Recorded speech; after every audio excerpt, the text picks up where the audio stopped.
आदाब नाज़रीन, मैं सनम एजाज और आप देख रहे हैं प्रोग्राम मुद्दा। रात 7:30 बजे की लाइव नशरियात में प्रोग्राम मुद्दा के दौरान हम कुछ मुद्दों पर बात करते हैं, बहस करने की कोशिश करते हैं। और आज का मुद्दा भी हम जम्मू कश्मीर की सियासत से ही मामलात को लेकर बहस कर रहे हैं। आज के मुद्दा में आपको याद दिलाते चलें, पिछले 10 दिन या 15 दिन जब से जम्मू कश्मीर की असम्बली का इजलास हुआ है, तो जम्मू कश्मीर की असम्बली के इजलास के जम्मू सेशन के दौरान मरकज़ में वक्फ बिल पास हुआ। जम्मू कश्मीर की असम्बली पर जो उस पर बात करनी थी वो नहीं हो सकी।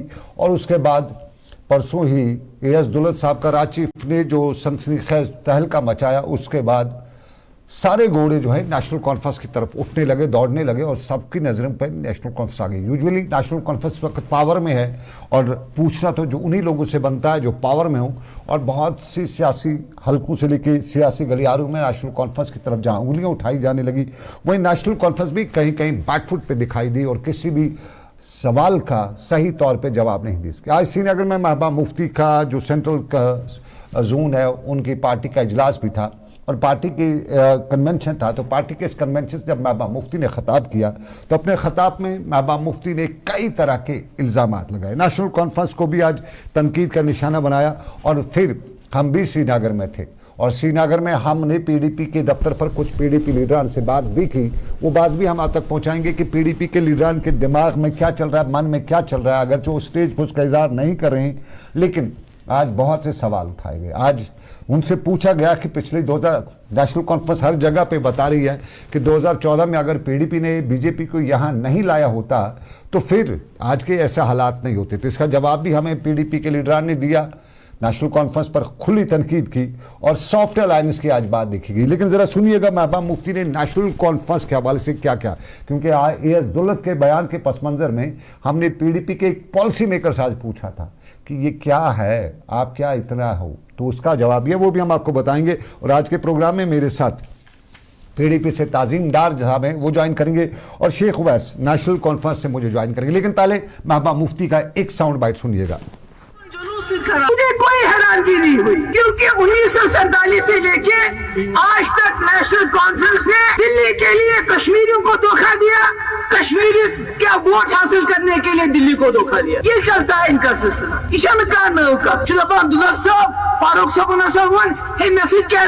मशवर बस कर खत्म करनी असेंबली में पास। इससे पहले देवेंद्र रैना ने नहीं कहा कि हम साथ पीडीपी तो बीजेपी कथ बात चलान उमर सबन कर 4 चक्कर बॉसो सहित अमित शाह सहित बन सरकार तक बह गवाह यम साथ कथ बात चलान 2 रेतन नश तुम क्या टाइम लागन नेशनल कॉन्फ्रेंस बिला शर्त शरूत 7 दिन खतर तैयार। मगर मुफ्ती साहब हिले नहीं, उन्होंने कहा जब तक मेरी शर्तें आप नहीं मानोगे अत मज थो लागो 370 अत कह 2 वरियन 10 रेतन सही सरकार तिम 3 वरियन मज लोग 370 अत कह। इसलिए यह नव कथा मेन खतर कह दुलत साहब वन ये बुल पथर तिम 3 अगस्त समखन गई, 3 अगस्त को ही वो नहीं, 5 अगस्त को बाद में वो गई समखन तिम। फारूक साहब ने गई पार्लियामेंट, ये भी इसे मेरे लिए ये कोई ताजुब की बात नहीं है। महबूबा मुफ्ती को सुन रहे थे आप। 3 अगस्त को ये बाप बेटे तो दिल्ली से मिलने गए, महबूबा मुफ्ती बता रही थी। ये तो पार्लियामेंट फरोहर कुबला साहब गए ही नहीं जब ये वक़्त जब ये 370 का बिल आया था। और फिर बहुत सी बातें ही हुई। आज हमने भी कुछ बातें पूछी उनसे, उन्हीं के पस मंज़र में ये ऑफ द रिकॉर्ड भी बातें हमसे मीडिया से यूजुअली जब भी कोई बात होती है ऑफ द रिकॉर्ड नहीं होती, खबर बन के आती है, वो अलग सी बात है, हम उस लीडर का नाम नहीं बताते हैं। लेकिन बात तो हुई, क्या कुछ बताए पीडीपी वालों वो भी हम आपको बताएंगे। लेकिन शेख उवैस नेशनल कॉन्फ्रेंस के एडिशनल स्पोक्स पर्सन है, ये मुझे ज्वाइन करेंगे और उसके साथ साथ ताज़ीम डार साहब मुझे ज्वाइन करेंगे। और दोनों को अगर आबिद साहब आ चुके हैं, इस गौर जाहिद भाई अगर आ चुके हैं तो मुझे फ्रेम पे दे दीजिएगा, स्क्रीन पे दे दीजिएगा ताकि हम उनसे बात कर सकें। बहुत बहुत शुक्रिया आबिद साहब। शेख उवैस मुझे ज्वाइन कर चुके हैं, बहुत बहुत शुक्रिया शेख उवैस साहब। ताज़ीमदार भी अगर आ चुके हैं तो उनको भी दे दीजिएगा। उवैस साहब आप तक अगर मेरी आवाज़ आ रही है तो बता दीजिएगा।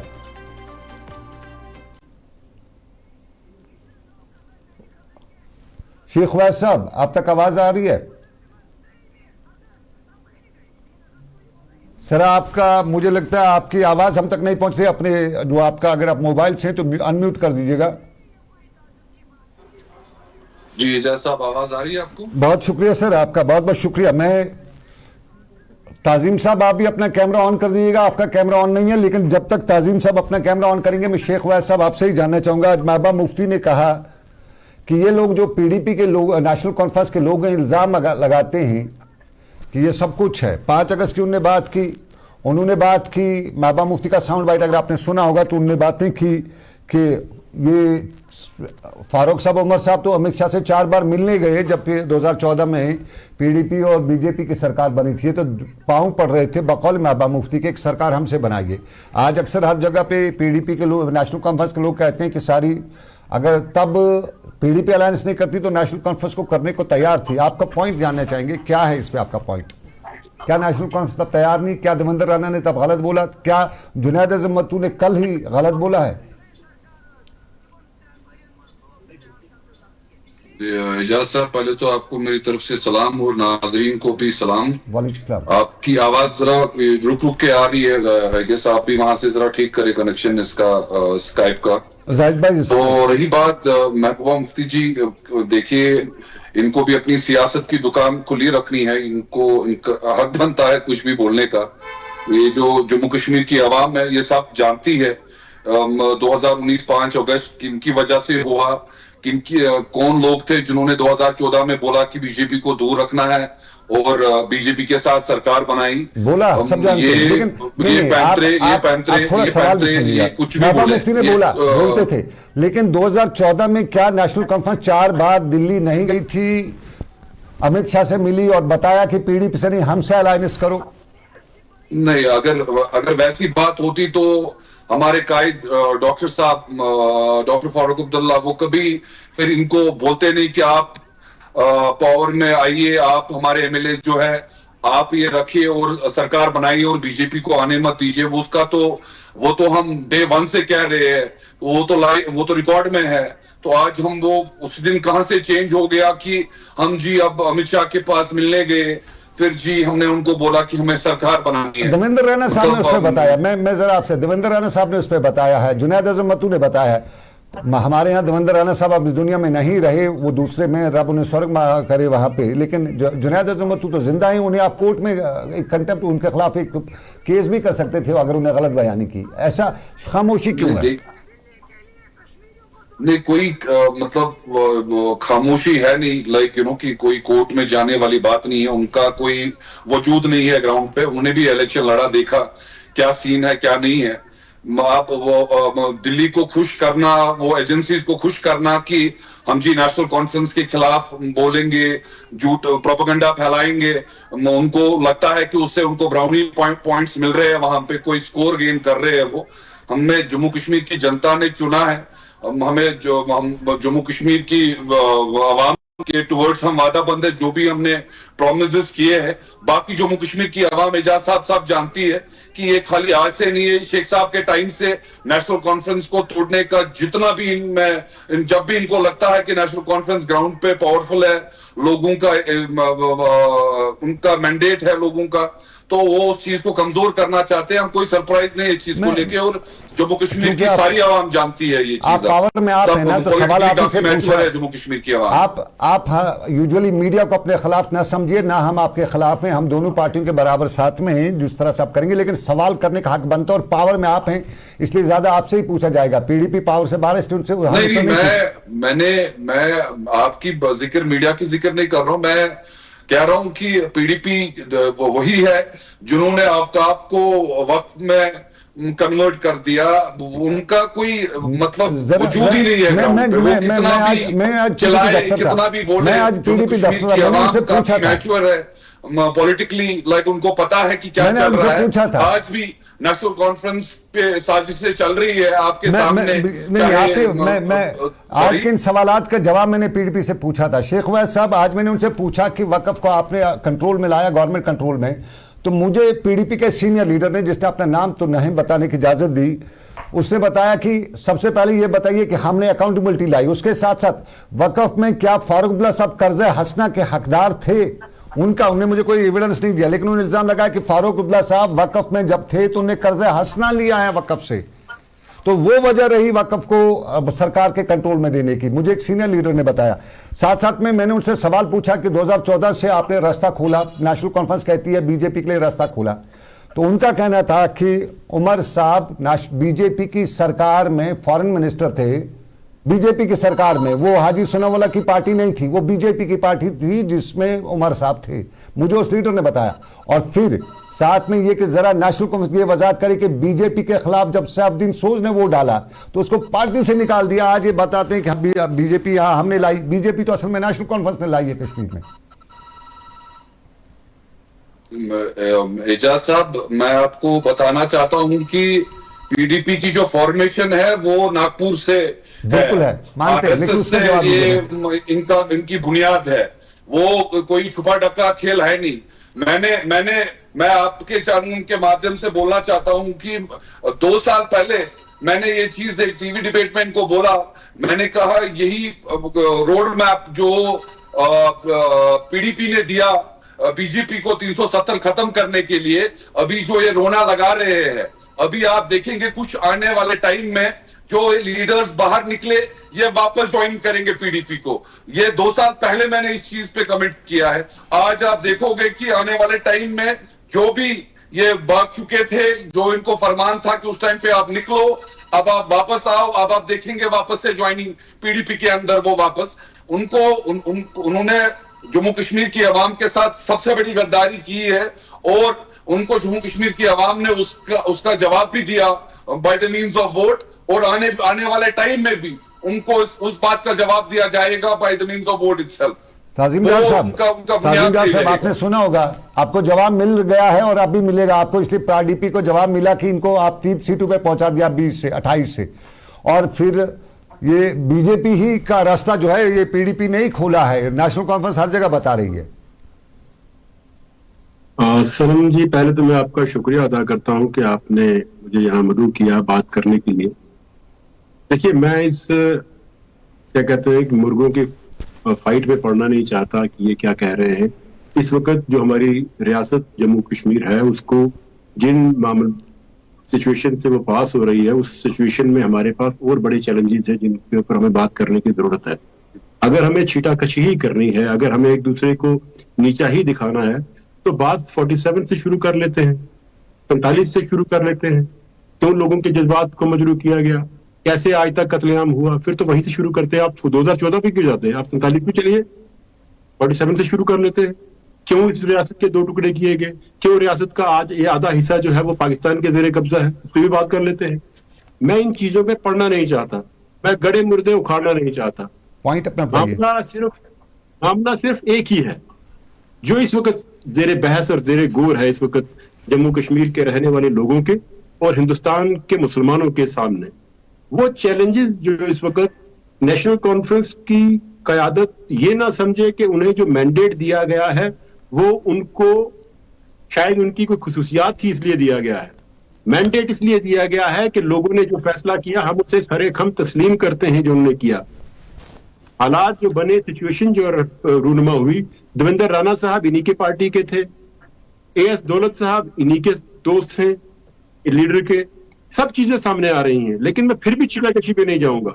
लोग देख रहे हैं क्या है इनका ये कहना कि जुनैद अजीम मट्टू साहब जो वो कुछ नहीं है, महबूबा मुफ्ती कुछ नहीं है, सारी दुनिया कुछ नहीं है, सिर्फ अगर दूध का दुला हुआ है वो इनकी जमात, इनके लीडर और ये लोग हैं। सच ये बोलते हैं। देवेंद्र राणा साहब झूठ बोलते थे, एएस दौलत साहब झूठ बोलते हैं। मैं कहने का मकसद ये है कि इनको जो मैंडेट लोगों ने दिया है इस वक्त रियासत जम्मू कश्मीर में, उस मैंडेट को इन्होंने पूरी तरह से नकारा। उन्होंने उस मैंडेट का एहतराम नहीं किया। उस मैंडेट का एहतराम क्या जरूरी था? आज रुल्ला महदी साहब जो बात करते हैं वो क्या करते हैं? वो यही कहते हैं ना कि इनके पास जितना मैंडेट है उसको रिस्पेक्ट करें। डरते क्यों हैं ये लोग?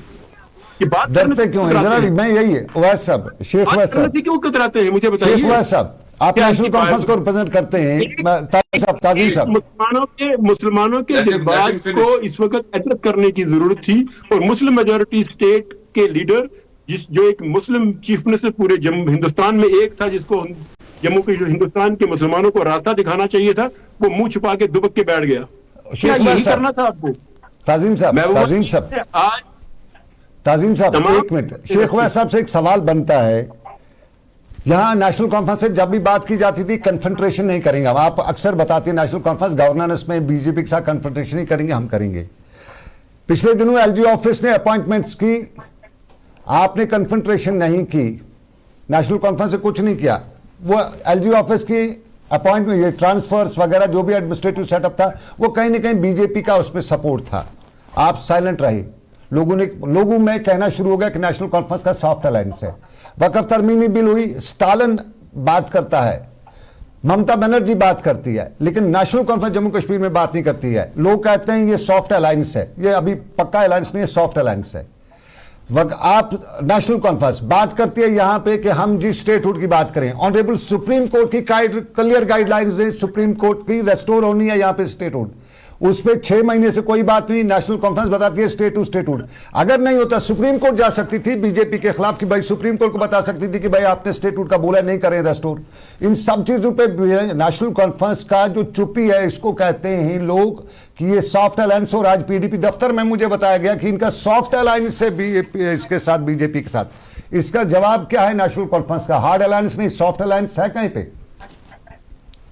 एजाज जी, जिस सॉफ्ट अलायंस की अगर बात होती तो जिन ट्रांसफर्स की आपने बात की उस पे हमने जरूर आवाज उठाई कि लाइक कि वो चीज जो की वो एलजी के इसमें कंसिडरेशन में था कि नहीं था, उस पे अभी भी बहस चली रही है। और सियासत एक हिकमत अमली का काम है। जो इन्होंने जो बहरान 2019 का जम्मू कश्मीर के अवाम को दिया, आपको भी पता है, मैं कोई सियासत नहीं करना चाहता हूं, आपको भी पता है दिल्ली में जो पावर में है कौन लोग है, क्या रवैया है उनको मुसलमानों के टुवर्ड्स और जम्मू कश्मीर के अवाम के टुवर्ड्स। एक हिकमत से एक काम चल रहा है कि ये नहीं है कि हम डर रहे हैं, हम अभी जा रहे हैं। अभी आप ये देखिए, अगर हमारा कोई सॉफ्ट अलायंस होता तो अभी तक हमारे पास बिजनेस रूल्स भी आ गए होते। सॉफ्ट अलायंस चल रहा है, कश्मीरी में कहते हैं दैट के बजाय बोल, चुप्पी मीन्स अलायंस। सॉरी, कश्मीरी में कहते हैं दैट के बजाय बोल, चुप्पी मीन सॉफ्ट अलायंस। जो आप चुप करते हैं, दिल्ली के हर इकदाम पे चुप कर रहे हैं, हर इकदाम पे खामोशी है। एजाज साहब, जम्मू कश्मीर की आवाम जानती है लाइक कि पीडीपी की वजह से जम्मू कश्मीर की जो हालत है, चाहे पॉलिटिकली, चाहे आप यहाँ की खजाने उठा के देखिए इन्होंने क्या हालत करके रख दी, किस हालत में इन्होंने जम्मू कश्मीर को डाला। इस चीज को रेक्टिफाई करना कोई छोटी बात नहीं है। आप भी एक बड़े मीडिया पर्सनालिटी है, आपको भी पता है कि ग्राउंड रियलिटी है क्या। एक हिकमत से अभी काम चल रहा है, एक रोड मैप है, उस पे काम चल रहा है कि कोई चुप्पी हमने साधी नहीं है। इंशाल्लाह आने वाले टाइम में, कुछ टाइम में आपके सामने वो रोड मैप भी आएगा। बोलते हैं ना, पहले आप अगर कोई चीज हिकमत से हो तो अच्छी बात है, अगर हिकमत फेल होएगी फिर आप देखेंगे कि हमारे पास भी रोड मैप है। हम हमने जो प्रोमिस किए, देखिए हम खाली 370 को बोल के और स्टेटहुड को बोल के हम आवाम का पेट नहीं भर सकते हैं। हमने लोगों के साथ प्रोमिस किए हैं, जितने भी प्रोमिस हमने किए हैं उस पे भी काम चल रहा है स्टेप बाय स्टेप। आने वाले टाइम में आप देखेंगे इंशाल्लाह वो भी फ्यूचर में फुलफिल हम करेंगे। हम वादा बंदे आवाम के टुवर्ड्स। मैं बिल्कुल आपकी बात से रोड मैप की अपनी बात की, कोई रोड मैप का टाइम फ्रेम तो है नहीं। इन 6 महीने में कोई इंप्लीमेंट नहीं, 5 महीनों के सरकार को किसी को जॉब अभी तक नहीं मिला, अभी तक ग्राउंड सिचुएशन पे कोई तब्दीली नहीं आई है। ताजिम जाद साहब बड़ा हंस रहे हैं, वो बताना कुछ चाहते हैं, बताइएगा ताजिम साहब। नहीं, मैं सनम साहब एक ही बात कहूंगा कि PAGD का कयाम अमल में लाया गया, फारूक साहब उसके प्रेसिडेंट बने, महबूबा जी उसकी वाइस प्रेसिडेंट बनी। 2019 के बाद सब कुछ हम लोगों ने इस देश, इस रियासत की आइडेंटिटी के लिए महबूबा जी ने जो रोल प्ले किया वो सबके सामने है और मिलजुल के सब कुछ हुआ। मामला इस वक्त हमारा एक कॉमन एनिमी जो है इस वक्त वो सबके सामने आया है। लेकिन मेरे नेशनल कॉन्फ्रेंस के जो भाई बैठे हैं इनको सिर्फ पीडीपी नजर आ रही है इस वक्त। क्यों? क्योंकि इस वक्त इनकी जुबान से जब पीडीपी का नाम निकल रहा है, इससे मुझे ये जाहिर होता है कि पीडीपी लोगों की तर्जमानी करने में पूरी तरह से इस वक्त सामने आई है। इसलिए इनसे अगर आप कुछ भी बात पूछोगे, बीजेपी की बात करोगे या पीडीपी की बात करेंगे, इनसे कुछ और बात करोगे या पीडीपी की, क्योंकि मैं इसमें अपना फक्र महसूस करता हूं कि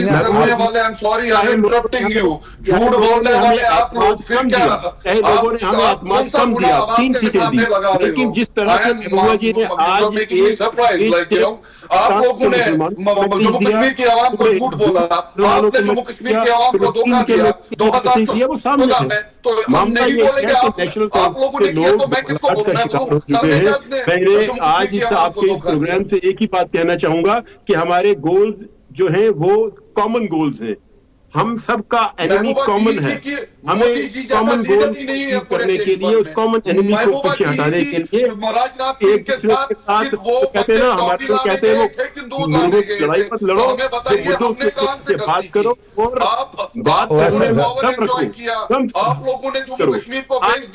आज इनके जो लीडर्स हैं, आज इनके लीडर्स हैं रुल्ला मेहदी साहब को या बाकी जो लीडर्स हैं, रुल्ला मेहदी इज नॉट इशू, वो इनका इंटरनल नहीं है। ताजिम साहब वाहिद साहब, आपको चाहिए आप रिलैक्स करें, आप लोग जम्मू कश्मीर की आवाम से माफी मांगे, फिर आप अपनी सियासत की दुकान खोलिए, वरना आप यकीन मानिए इस बात की आपकी सियासत की दुकान बंद हो चुकी है। आप लोग आपके इस जासे में नहीं आएंगे, उनको पता है ये पार्टी कहां से बन के उभर के आई है, जो आप लोगों में डाली गई है। मैंने कहा था कि मैं इस बहस, फजूल की बहस में नहीं पढ़ना चाहता। इनके पास मुद्दे जब खत्म हो जाए ना, when you have no issues, आप इसी तरह से ब्लेम गेम में जाओगे। ये ब्लेम गेम कब तक चलेगी? लोगों ने आजमात दिया है, आपके पास इस वक्त इनको कुछ करने का वक्त है। ये इस वक्त भी ब्लेम गेम में पड़े हैं, क्योंकि इन्होंने ये ब्लेम गेम का वक्त जो है ना, ये लिया है बीजेपी से, इन्होंने इस चीज को लिया है कि करना कुछ नहीं, सिर्फ ब्लेम गेम करनी है। और भाई आपको एतमाद दिया है लोगों ने, आप बात करिए, लोगों के जज्बात की तर्जुमानी करिए, क्यों तर्जुमानी करने में फेल हो रहे हैं? आज आपके अपने चुने हुए मेंबर पार्लियामेंट जो है वो आपके साथ एतमाद एक बात में सहमत नहीं, क्यों कर रहे हो आप लोग? चोरी आप लोगों ने की, शोर भी आप ही लोग मचाओगे। एक ही चीज है नेशनल कॉन्फ्रेंस के लोगों के पास, जब इनके पास इक़्तिदार आया है उस वक्त इक़्तिदार के सर पे चढ़ के बोलता है। प्रॉब्लम ये है, इनकी ह्यूमिलिटी नाम की कोई चीज नहीं है, इनमें कोई ह्यूमिलिटी आपको नजर नहीं आएगी। जब इनको इक़्तिदार मिलेगा, ये इक़्तिदार इनके पास नेशनल कॉन्फ्रेंस के पास आएगा, ये तब लोगों के जज्बात और एहसास का जो है कत्ल करेंगे। और आज भी ये वही धंधा पकड़े हुए हैं। ह्यूमिलिटी नहीं है। अगर लोगों ने एतमाद दिया है, जिस पेड़ पे फल लगता है वो झुक जाता है, इनमें झुकाव नहीं है। जिसमें झुकाव नहीं होता वो चीज टूटेंगे, क्योंकि ना इनमें ह्यूमिलिटी है, ना इनमें किसी चीज को बात रखने का कोई तरीका है, ना ये आप इश्यूज के ऊपर बात करेंगे, इनके आप कोई भी इश्यू को उठाइए, बात नहीं करेंगे। ताजिम साहब एक मिनट, शेख वाइस साहब, आपको 5 महीने पावर में हुए, पीडीपी का काम ये, इनका अपोजिशन में हर आपके अच्छे में भी बुरा करेंगे, इनका काम है, अपोजिशन का काम ही यही होता है। लेकिन आज भी श्रीनगर की प्रेस कॉलोनी में हीमोफीलिया के जो पेशेंट्स थे वो चिल्ला रहे थे कि हमें दवाई नहीं है।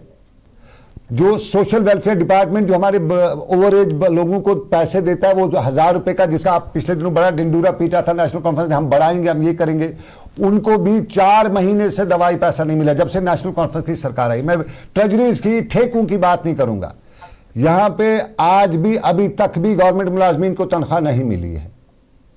पीडीपी का काम है ये बताए कि कुछ नहीं करे, लेकिन आपका काम था कि दिखाना था कि हमने ये किया। इन 4 महीनों में सियासी तौर पे भी नेशनल कॉन्फ्रेंस बैकफुट पे है और फाइनेंशियल तौर पे भी स्टेट को एक नौकरी के काम सारे रुक गए हैं।